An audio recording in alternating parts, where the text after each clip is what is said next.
Alam nyo dati, hindi ko talaga maintindihan yung ibang tao kung bakit maya-maya na lang yung pagkuha ng pictures, videos sa tuwing merong mga importanteng pangyayari sa buhay nila. Kung meron silang pinupuntahan na magandang lugar, may kinakainan na magandang kainan, may pinupuntahan na magandang pasyalan. Pero dumating ako sa point na na-realize ko na kaya pala nila ginagawa yon. Hindi dahil mag-post lang sa mga social media. Ginagawa nila yon para meron silang balikan.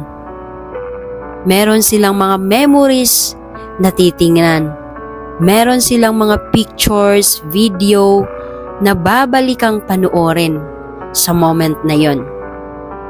Sa ganung parahan, maalala nila yung mga happy moments na pinagsamahan nila sa kanilang mga mahal sa buhay.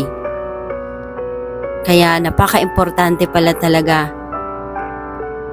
na kailangan mo rin kumuha ng videos, pictures para lang makip mo ito.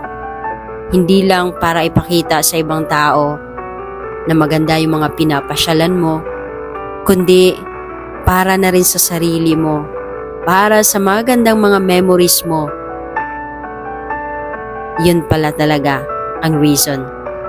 Naiintindihan ko na ngayon.